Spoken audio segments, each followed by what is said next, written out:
भारत माता की, भारत माता की। आज बड़ी संख्या में 1300 से भी ज्यादा नियुक्ति पत्र वितरण एवं दून मेडिकल कॉलेज में नवनिर्मित इस शानदार सभागार में, जिसमें आज एक कार्यक्रम हो रहा है, उसके लोकार्पण के अवसर पर स्वास्थ्य विभाग में पिछले सालों में जो अनवरत रूप से अनेक ऐतिहासिक कामों को पूरा किया है, अनेक कामों की शुरुआत की है, अनेक नवाचार किए हैं। ऐसे हमारे चिकित्सा स्वास्थ्य मंत्री आदरणीय डॉक्टर धन सिंह रावत जी, हमारे राजपुर क्षेत्र देहरादून के बहुत ही लोकप्रिय और जुझारू विधायक आदरणीय खजानदास जी, सचिव डॉक्टर आर राजेश जी, निदेशक डॉक्टर आशुतोष सयाना जी, दून मेडिकल कॉलेज की प्राचार्य डॉक्टर गीता जैन जी, डॉक्टर अरुण जोशी जी, प्राचार्य हल्द्वानी, डॉक्टर सीपी भैसोड़ा जी, अल्मोड़ा के प्राचार्य डॉक्टर रंगील रैना जी, प्राचार्य हरिद्वार डॉक्टर अजय आर्य जी, प्राचार्य पिथौरागढ़ डॉक्टर सुनीता टमटार जी, डीजी स्वास्थ्य एवं यहाँ पर उपस्थित हमारे सभी स्वास्थ्य विभाग के सभी अधिकारीगण, सभी चिकित्सा क्षेत्र में अपना योगदान देने वाले हमारे सभी चिकित्सक, सभी स्वास्थ्य विभाग से जुड़े हुए पैरामेडिकल स्टाफ, और आज जिनके लिए शानदार कार्यक्रम यहाँ पर आयोजित हो रहा है, ऐसे सभी नर्सिंग अधिकारी जिनके निमित्त आज ये बहुत ही उत्साहजनक वातावरण यहाँ पर निर्मित हुआ है, और आए हुए अन्य सभी महानुभाव, हमारे अभिभावकगण, मीडिया के हमारे सभी मित्र, पत्रकार मित्रों, छायाकार बंधु, इलेक्ट्रॉनिक मीडिया, प्रिंट मीडिया, मैं आज के इस अवसर पर सभी का, जिनको आज नियुक्ति पत्र प्राप्त हो रहे हैं, ऐसे सभी नर्सिंग अधिकारियों को हार्दिक शुभकामनाएं देता हूं, उनको बधाई देता हूं, और साथ में उनके उज्जवल भविष्य की कामना करता हूं। आज का यह अवसर आप सभी के लिए आपके जीवन का एक महत्वपूर्ण पड़ाव है, और इसलिए मैं देख रहा था कि जब डॉक्टर राजेश जी बोल रहे थे और उसके बाद जब स्वास्थ्य मंत्री जी का संबोधन आप सबके समक्ष हो रहा था, तो आपका उत्साह देखने को बन रहा था।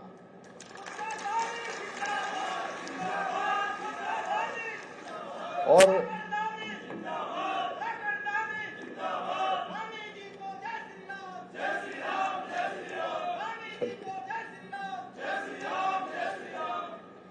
उत्साहित होना स्वाभाविक भी है। इसलिए मैं चाहूंगा एक बार सभी लोग, आप लोगों के लिए जिनको आज नियुक्ति पत्र प्राप्त हो रहे हैं, करताल ध्वनि से एक बार स्वागत करें।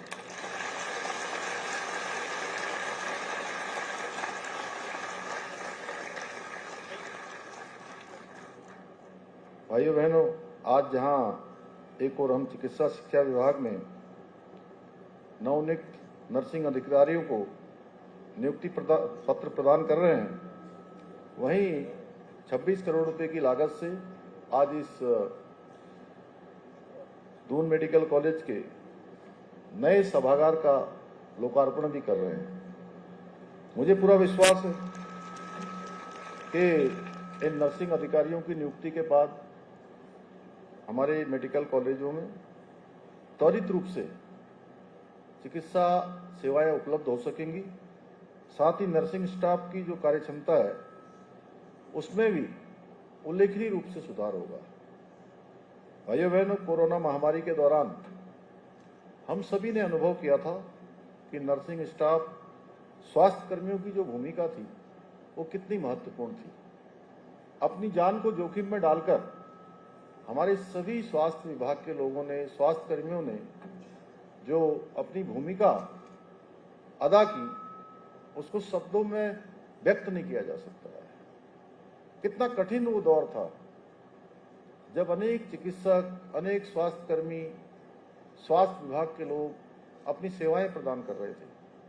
सच में जब भी वो बीता हुआ समय, ऐसा खराब समय, जब भी हम उनको याद करते हैं तो हमारे स्वास्थ्य के क्षेत्र में काम करने वाले सभी चिकित्सकों के लिए, स्वास्थ्य कर्मियों के लिए मन में एक अलग प्रकार का श्रद्धा का भाव उत्पन्न होता है। और वो ऐसा भाव है कि सच में उसकी जितनी प्रशंसा की जाए कम है। और केवल प्रशंसा ही नहीं, लोगों के दिल में घर जाने का काम, उतर जाने का काम हमारे स्वास्थ्य कर्मियों ने और चिकित्सकों ने उस समय किया था। और पूरा विश्व जब संकट से जूझ रहा था, तब हमारे नर्सिंग स्टाफ, स्वास्थ्य कर्मी, फ्रंट लाइन वॉरियर्स निस्वार्थ रूप से सेवा में जुटे हुए थे। उन्होंने अपने जान की परवाह किए बिना दिन रात मरीजों की देखभाल करते हुए अनेक जीवन बचाने के लिए अथक परिश्रम किया। साथ ही कोरोना जैसी इस विश्वव्यापी महामारी को परास्त करने का भी काम किया। मेरा मानना है कि सशक्त नर्सिंग तंत्र, प्रशिक्षित हमारे स्वास्थ्य कर्मी किसी भी राज्य में स्वास्थ्य सेवाओं की रीढ़ होते हैं, जो आपात स्थितियों से सामान्य चिकित्सा सेवाओं को गुणवत्ता भी उसकी सुनिश्चित करते हैं। साथियों, आज आप सभी को सौंपा जा रहा ये नियुक्ति पत्र मात्र सरकारी सेवा का अवसर नहीं है, बल्कि ये मानव सेवा के प्रति आपके समर्पण और संकल्प का प्रतीक है, जिसकी आज से आप शुरुआत करने वाले हैं। क्योंकि मेरा मानना है कि नर्सिंग सेवा केवल एक पेशा नहीं है, बल्कि एक अति संवेदनशील सेवा है और बहुत करुणा भरा महत्वपूर्ण दायित्व है, महत्वपूर्ण जिम्मेदारी है। इस सेवा में चिकित्सकीय ज्ञान के साथ साथ मरीजों के प्रति गहरी सहानुभूति, धैर्य और सेवा भावना भी आवश्यक होती है। क्योंकि इस क्षेत्र में काम करने वाले, चाहे वो हमारे बड़ा दीर्घकालिक जिनका चिकित्सा सेवा के क्षेत्र में अनुभव हो, या जो नए आ रहे हैं, या सामान्य स्थितियों में कोई बहुत बड़ी जिम्मेदारी उनके पास नहीं है, लेकिन उनके व्यवहार के कारण से आप ये मान के चलिए कि मरीज तो मरीज, तीमारदार में भी एक अलग प्रकार का हौसला और हिम्मत बनने का काम होता है। उनकी बातों से, उनके व्यवहार से, उनके आचरण से सच में कई बार मैंने स्वयं इस बात का अनुभव किया है कि आप अपने परिवार के कभी किसी सदस्य के साथ, माता पिता के साथ, या किसी मित्र के साथ, किसी संबंधी के साथ, या किसी भी के साथ जिसको आप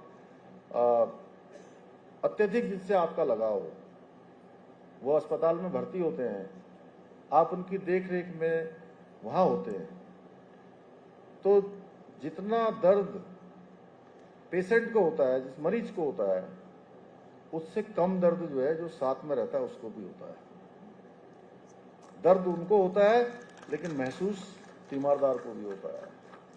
तो ऐसे समय में हम कैसी भूमिका हमारी होनी चाहिए, हमारा क्या रोल होना चाहिए, ये सच में ये सिखाने वाली चीज नहीं। मेडिकल साइंस में तो नवाचार हो रहे हैं, नए नए अनुसंधान हो रहे हैं, नई नई हमको चीजें प्राप्त हो रही हैं, सुविधाएं मिल रही हैं। अनेक प्रकार का मेडिकल साइंस ने लोगों का जीवन बढ़ा दिया, आयु सीमा बढ़ा दी, जीवन आसान कर दिया। पहले बड़ी बड़ी घातक बीमारियां हो जाती थी, पता ही नहीं लगता था। लोग कहते थे पता नहीं क्या सदमा आया, क्या आया है, जीवन का ही अंत हो गया।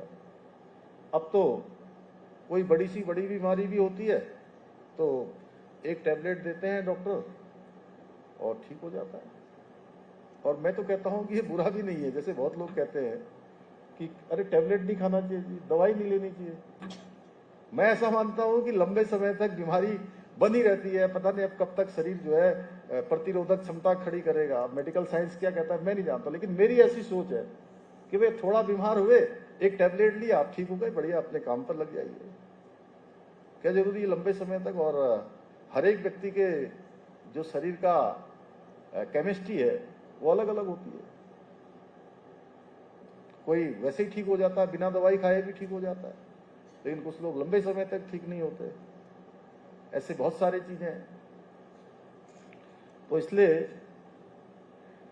नर्स के बारे में अगर मैं कहूं तो वो केवल उपचार ही नहीं बल्कि आत्मविश्वास भी देते हैं, मानसिक संबल को बनाए रखने में भी महत्वपूर्ण भूमिका निभाते हैं। अभी डॉक्टर किसका नाम ले रहे थे राजेश जी आप? Florence Nightingale. इनकी कहानी तो सबको पता ही होगी, कितनों को पता है? सबको पता है, उधर भी ऊपर भी। चलिए बहुत अच्छा। तो आप सभी को उनकी भांति नर्सिंग के काम को आगे बढ़ाना है।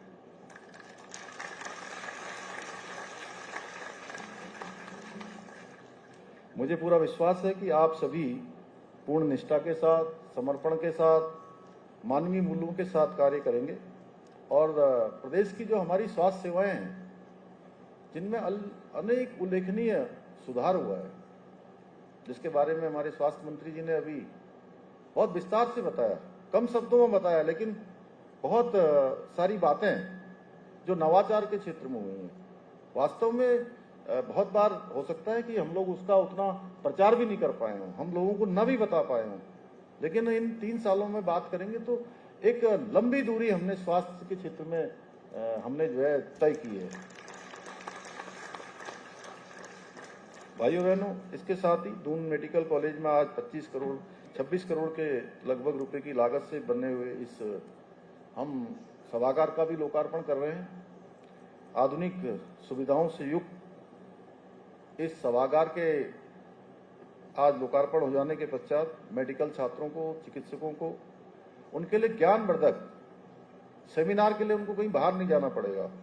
कार्यशालाएं हों, यहाँ पर बड़ी बड़ी सम्मेलन हों, प्रशिक्षण के कार्यक्रम आयोजित करना आसान हो जाएगा। एक सुविधा यहाँ पर आप सबको प्राप्त हो गई है। भाइयों बहनों, आदरणीय प्रधानमंत्री जी के नेतृत्व में आज अनेक काम देश के अंदर हो रहे हैं। आज हर क्षेत्र में भारत का झंडा बुलंद हो रहा है। पूरे विश्व के अंदर भारत की जो पहचान है वो बढ़ रही है।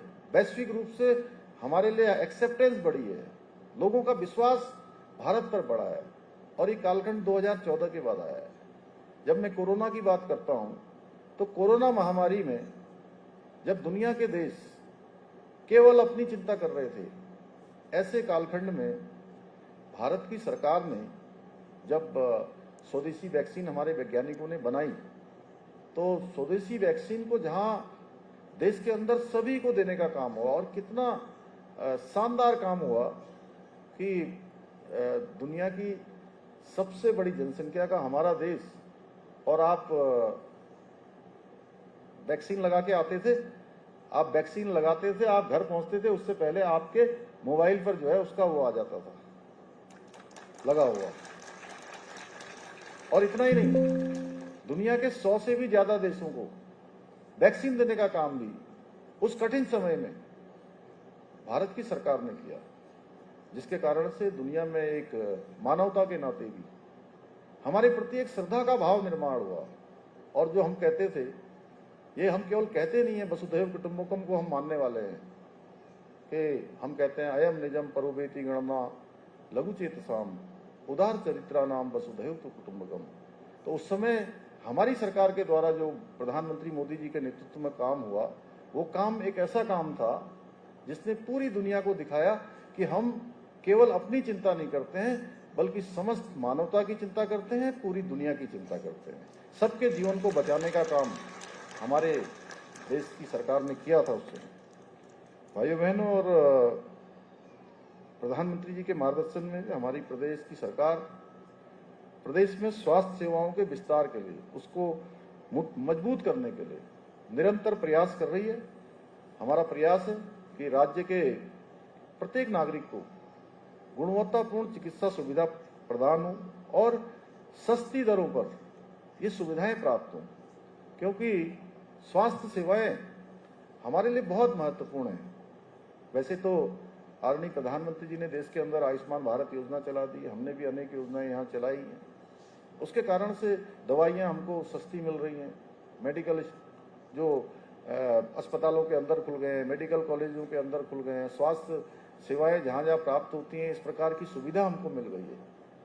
कई गुना जो महंगी दवाइयाँ मिलती थी उनको बहुत सस्ता कर दिया है, आम आदमी की पहुंच में कर दिया है। इस क्रम में हमने आयुष्मान योजना के अंतर्गत करीब 58 लाख आयुष्मान कार्ड वितरित किए हैं, जिसके माध्यम से प्रदेश के लगभग 11 लाख से अधिक मरीजों को 2100 करोड़ रुपए से भी अधिक का अभी तक कैशलेस उसका लाभ प्राप्त हो चुका है। इसके अलावा हम राज्य के प्रत्येक जिले में राज्य में एक मेडिकल कॉलेज को स्थापित कर रहे हैं। उसके बारे में आपने बताया, पिथौरागढ़ का मेडिकल कॉलेज है, हमारा रुद्रपुर मेडिकल कॉलेज है। अगले वर्ष तक उसको चलाने के लिए हर संभव हमारे स्वास्थ्य मंत्री जी, पूरी स्वास्थ्य विभाग की टीम और अन्य हमारे सुभाष जी जैसे लोग जो काम कर रहे हैं वो भी लगे, उनसे भी हम निवेदन करेंगे, क्योंकि इनकी भी बड़ी महत्वपूर्ण भूमिका है। हम तो चाहते हैं कि भाई करें, और जब वो जिसको कॉन्ट्रैक्ट मिला है, अगर वो काम नहीं करेंगे तो कैसे काम हमारा, हमने जो लक्ष्य तय किया है वो लक्ष्य तय करने में इनकी भी महत्वपूर्ण भूमिका है।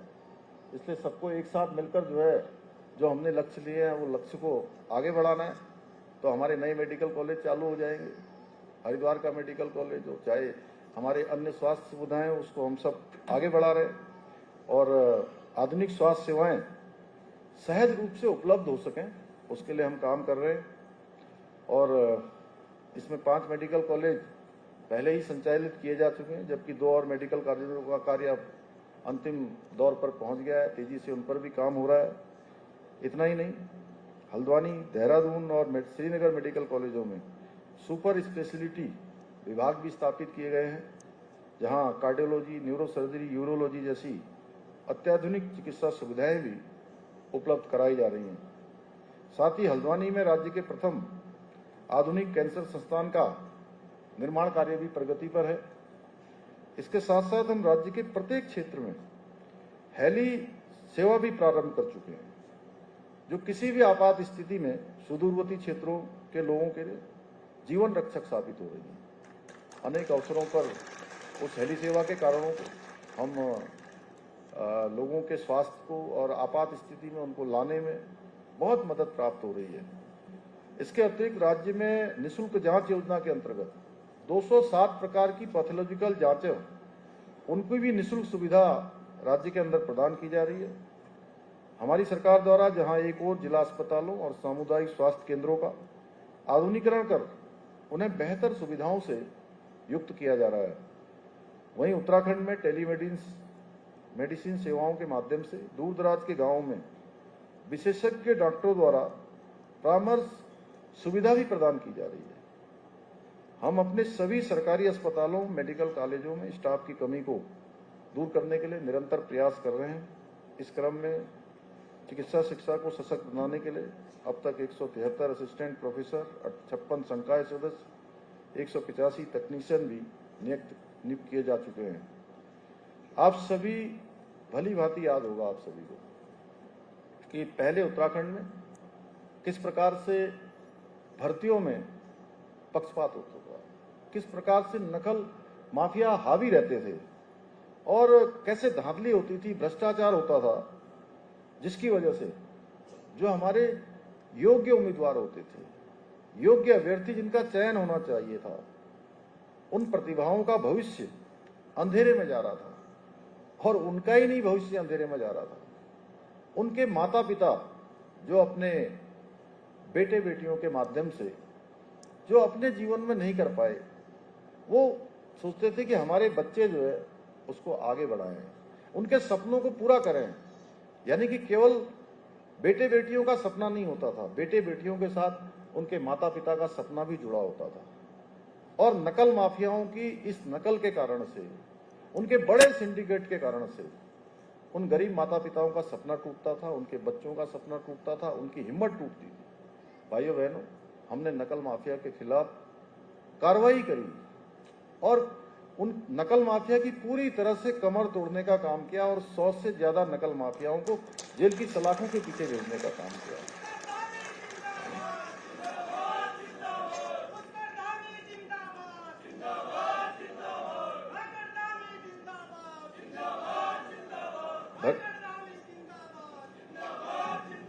भर्ती प्रक्रियाओं में लगे कलंक को मिटाने के लिए हम राज्य में देश का सबसे सशक्त नकल का कानून लेकर आए हैं। उसी का परिणाम है। मैं तो अभी इस कार्यक्रम में आने से पहले एक बड़े चैनल के कार्यक्रम में सम्मिलित हुआ दिल्ली में, तो मैं तो भूल ही गया था कि 1300 लोग आज जुड़ गए और इससे पहले कुछ और जुड़ गए। मैं तो वहां 20,000 से अधिक कह रहा था। अभी धन सिंह जी ने कहा कि 22,000 से अधिक हो गए।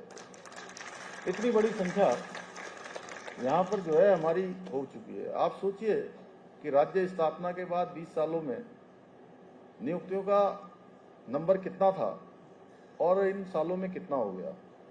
और ये यहीं पर रुकने वाला नहीं है, ये अनवरत रूप से चलने वाला है। यानी कि जितनी हमारी नियुक्तियां होनी है वो सारी नियुक्तियां होंगी। भाइयों बहनों, आप सभी चयन प्रक्रिया मेरिट के आधार पर ये सुनिश्चित की जा रही है ताकि योग्य उम्मीदवारों को उनके कौशल और परिश्रम का पूरा लाभ मिल सके। आप लोगों को नियुक्ति पत्र मिलने के पश्चात अब निश्चित रूप से हमारी जहां स्वास्थ्य सेवाएं बढ़ेंगी, हमारा यह आंकड़ा भी बढ़ गया। सीधे सीधे ये जो 21,000 के आसपास था वो 22,000 के ऊपर चला गया। मुझे पूरा विश्वास है कि आप सभी पूरी निष्ठा के साथ, समर्पण के साथ अपने अपने दायित्वों का निर्वहन करेंगे। और सच में ये मानिए कि ये दायित्व जहां आप सब लोगों के परिश्रम से मिला है, आपकी पढ़ाई लिखाई से मिला है, आपकी तैयारियों से मिला है, वहीं आपके माता पिता के आशीर्वाद का भी इसमें बहुत बड़ा योगदान है। आज उनको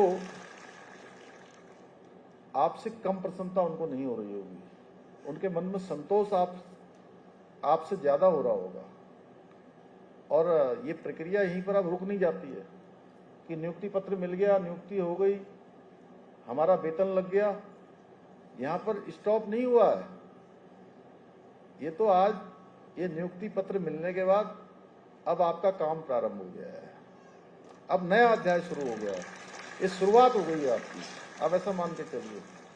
और पहले दिन से मैं इतना ही कहूंगा, अपने राजनीतिक सामाजिक जीवन में जो कुछ अनुभव मुझे प्राप्त हुए काम करते करते, मैं आप सबसे इतना ही कह सकता हूं कि पहले दिन, जिस दिन से आप अपने सेवा स्थान पर जाने वाले हैं, अपने नियम बना लीजिए, अपने मानक तय कर लीजिए, अपनी दिनचर्या निर्धारित कर लीजिए और काम करना है उसको थोड़ा सा भी मन में शंका, संदेह, मन में थोड़ी सी भी जो है न्यूनता नहीं लानी है। मन को पूरा खुला रखना है और मन से काम करना है।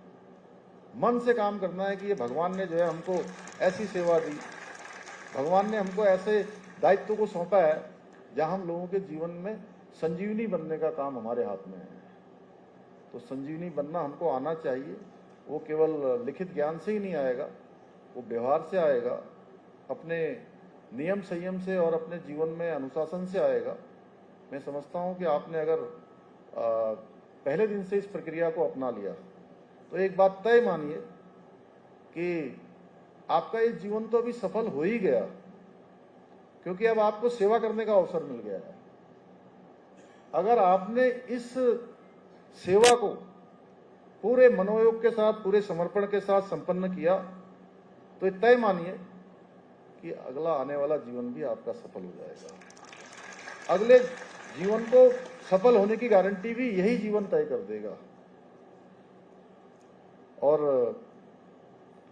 इसके साथ ही उत्तराखंड को देश का अग्रणी राज्य बनाने के लिए, एक हमारा मॉडल राज्य बने हर क्षेत्र में। आज हमारे राज्य के अंदर जो नवाचार किए जा रहे हैं, जो नए नए कानून बनाए जा रहे हैं, चाहे वो नकल का कानून हो, चाहे यूसीसी का कानून हो, या अनेक नवाचार के मामले हों, चाहे राज्य का सतत विकास को लक्ष्यों को प्राप्त करने में एसडीजी इंडेक्स में भारत सरकार के नीति आयोग में हमारे राज्य को पहला नंबर मिलना हो, या बेरोजगारी दर में कम होना हो, अनेक राज्यों के लिए हम उदाहरण बन रहे हैं।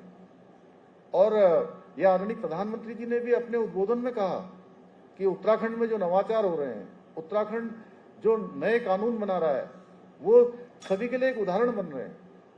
तो इतने सारे काम चिकित्सा स्वास्थ्य विभाग में संपन्न हुए। ये विभाग भी हमारा पूरे देश के लिए एक मॉडल बने, इस संकल्प के साथ हम सबको आगे बढ़ना है। देश का अग्रणी राज्य बनाने के लिए हमारा जो विकल्प रहित संकल्प है, उस संकल्प को हमें पूरा करने में अपना योगदान देना है कि हम देश के अग्रणी राज्य बने, देश के हम आदर्श राज्य बने। हमारे प्रधानमंत्री जी के मुख से निकले हुए शब्द जो बाबा केदार के धाम में निकले थे कि ये इस सदी का ये दशक उत्तराखंड का दशक होगा, यानी कि हर कीमत पर हमको उन शब्दों को साकार करना है। उसमें हमको यहाँ के सभी देवी देवताओं का, यहाँ के हमारे धामों का, हमारी प्रकृति का, हवा पानी आकाश, सबका आशीर्वाद मिल रहा है। और हम उत्तराखंड का दशक, इस दशक को बनाएंगे, ये हमको निश्चित रूप से सुनिश्चित करना है। इसी विश्वास के साथ आप सभी को पुनः बधाई देने के साथ साथ आपके उज्जवल भविष्य की कामना करते हुए मैं अपनी बात समाप्त करता हूं। बहुत बहुत धन्यवाद।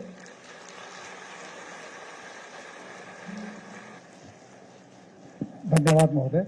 उपलब्धियों के साथ साथ आपने जो भविष्य का रोड मैप दिया है और उसके लिए विकल्पहीन संकल्प का मंत्र दिया है, उसके माध्यम से हम यथेष्ट करेंगे। जैसा कि मंचासीन गणमान्य व्यक्तियों ने स्वयं बताया कि बहुत ही यादगार दिन है, इसको और यादगार बनाने के लिए छोटा सा कार्यक्रम आगे बढ़ा है, वो है स्मृति चिन्ह भेंट किए जाने का।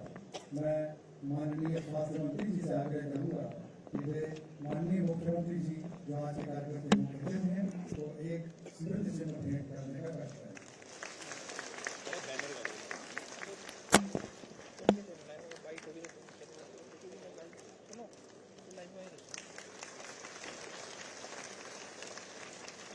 इसी क्रम में मैं सचिव स्वास्थ्य डॉक्टर राजेश कुमार सर से आग्रह करूंगा कि वे कृपया माननीय स्वास्थ्य मंत्री जी को एक स्मृति चिन्ह भेंट कर इस पल को और यादगार बनाने का कष्ट करें।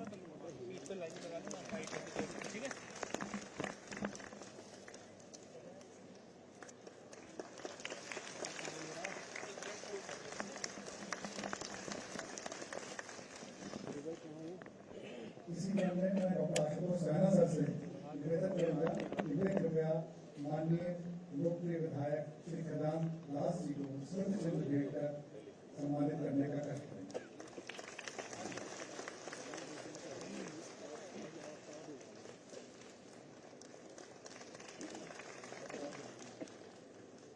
सर, कार्यक्रम की अंतिम कड़ी में हमें जिस चीज का बेसब्री से थोड़ा सही इंतजार था, हम उस पड़ाव पर आ पहुंचे हैं। नियुक्ति पत्र वितरण की संरचना महोदय इस प्रकार है कि गणमान्य अतिथियों से करबद्ध निवेदन है कि वे मंच के अग्रिम भाग में कृपया आने का कष्ट करें। रो 1 प्रथम पंक्ति के में बैठे हुए हमारे प्रतिभागियों से अनुरोध है कि वे कृपया मंच के सामने स्थान ग्रहण करें। इस छाया प्रति के माध्यम से आज का यह अवसर आपकी स्मृति में संचित भी रहेगा। रो 2 दूसरी पंक्ति में बैठे हुए अभ्यर्थी कृपया अपनी बारी के लिए तैयार रहेंगे। वे कृपया गैलरी में आकर के अपना स्थान ग्रहण करते हैं।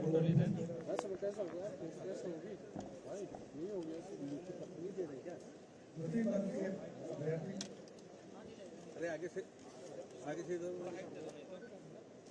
बैठ जाओ।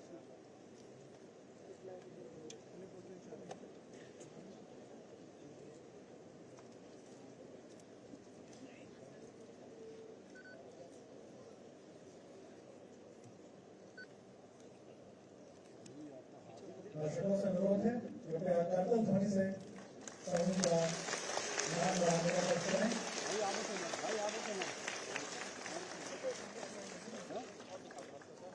ग्रुप 2 कृपया अपना स्थान ले लें। ग्रुप 1 जिस प्रकार पूर्वाभ्यास किया गया था कृपया अपना स्थान ग्रहण कर लें। पीछे तेरे सर आ रहा कृपया समूह नीचे आ जाओ। ग्रुप 3 में बैठे सभी साथियों से अनुरोध है कि वे कृपया गैलरी में आएं। ले मैं आता तेरे आगे आप लोग गलत जगह आते हो ना, पहले तो आते अपने बैग और मोबाइल अपने स्थान पर ही रखें। आईडी तो रखने दीजिए। ले ले भाई। पूर्ण कर्तव्य ध्वनि से स्वागत करें। आपकी तालियां इस नवीन प्रांगण में ग्राम शिक्षा सभी काम कर रही हैं।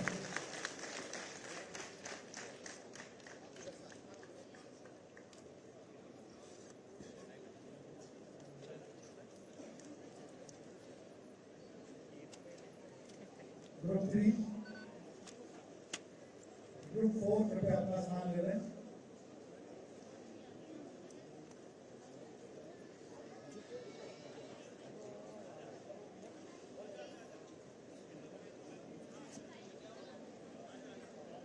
ग्रुप 4 के अभ्यर्थी कृपया गैलरी में अपना स्थान ले लें। आप आगे आ जाएं।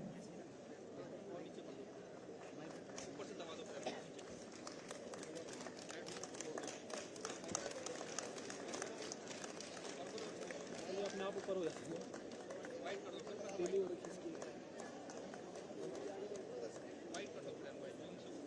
धन्यवाद।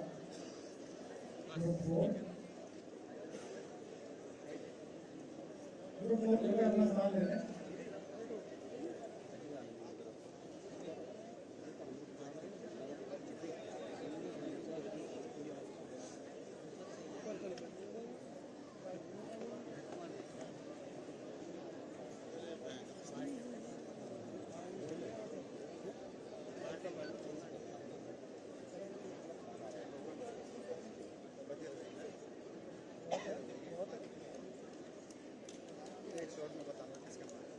नानी मारेगा।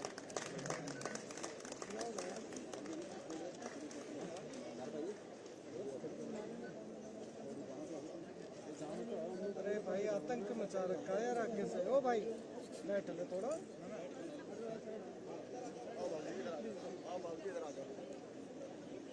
ग्रुप 5 स्थान ले लें। ग्रुप 6 कृपया गैलरी में अपना स्थान ले लें। लंबा है नीचे को डाले इस पे खड़ा हो जाओ। खेल ले बिताने रखा तूने। ग्रुप 6 कृपया आगे आ जाएं। अबे चाहिए ना मुझे नौकरी। ऐसे ही कभी लगेगी आज।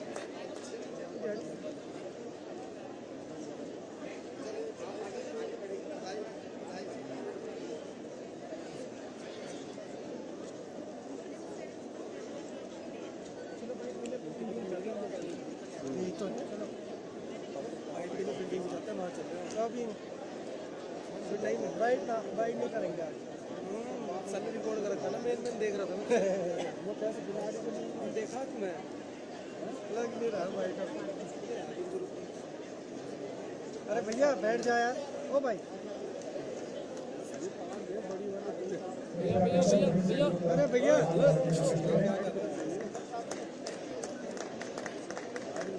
जोरदार तालियों से ग्रुप 6 का स्वागत करें। धन्यवाद।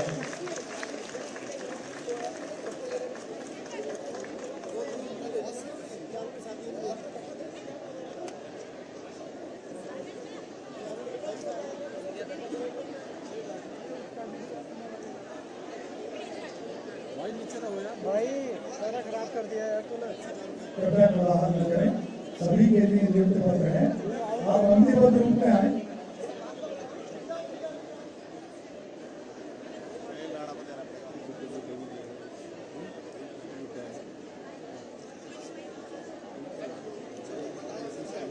चलो आ जाओ। इसमें एज का कुछ तो रहता होगा ना, एज का कुछ तो रहता होगा, 40-42। अच्छा वहाँ से मिला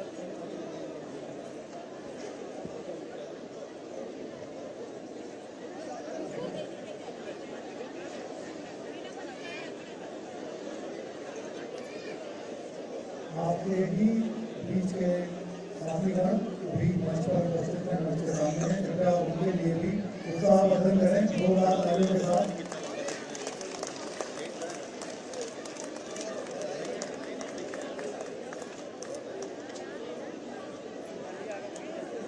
अभ्यर्थियों से निवेदन है कि कृपया एक व्यक्ति एक पंक्ति कतार में आए। आपके उत्साह को हम समझ सकते हैं, लेकिन नाटक संचालन की मर्यादा है।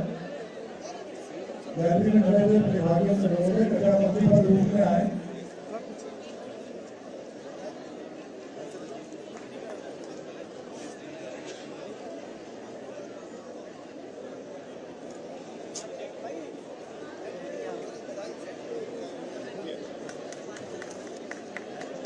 प्रतिभागियों के अलावा इन सभी से निवेदन है कि कृपया अपना स्थान ग्रहण कर लें।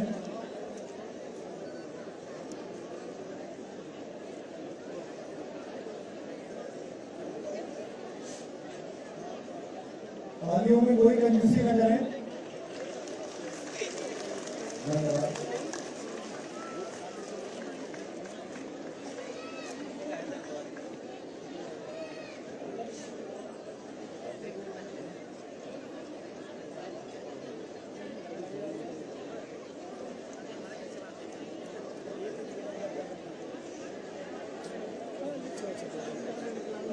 यह एक गर्व का विषय भी है कि ऑडिटोरियम में उद्घाटन के तौर पर मिस्टर गहना पहली बार मुशायरे का आयोजन हुआ है। उसके माध्यम से नियुक्ति पत्र बांटने का काम किया जा रहा है। ये अपने आप में बहुत शुभ लक्षण है। इसके लिए सभी नीतियां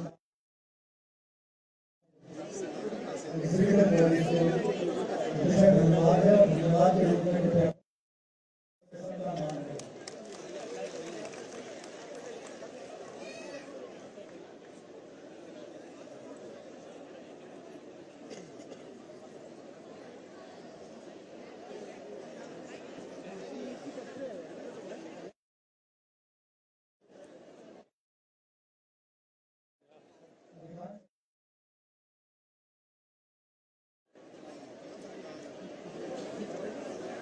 आप बाकी से जल्दी पंक्तिबद्ध रूप में आए।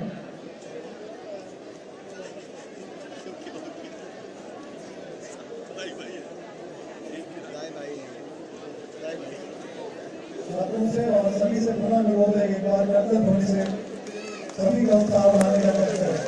धन्यवाद।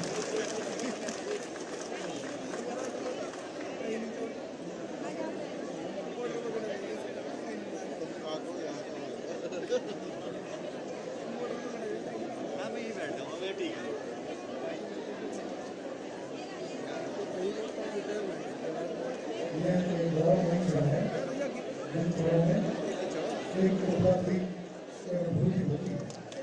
और जैसा माननीय मुख्यमंत्री जी ने भी कहा कि अब आगे क्या आगे का भी रास्ता है और उसके लिए भी अभ्यास करना है। ये एक पड़ाव इस पड़ाव के आगे आने वाले समस्त पड़ाव में आप सक्षम होंगे और यदि सजग रहेंगे तो अपनी इन विशेषताओं का लाभ जनहित में ले सकेंगे।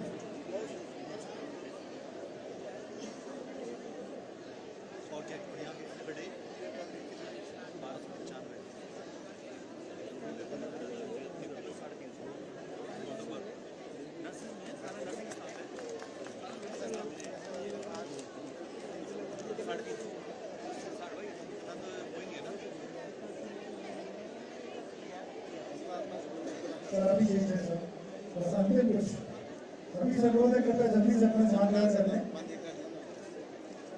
गैलरी से अंतिम 4 पंक्तियां हैं सर।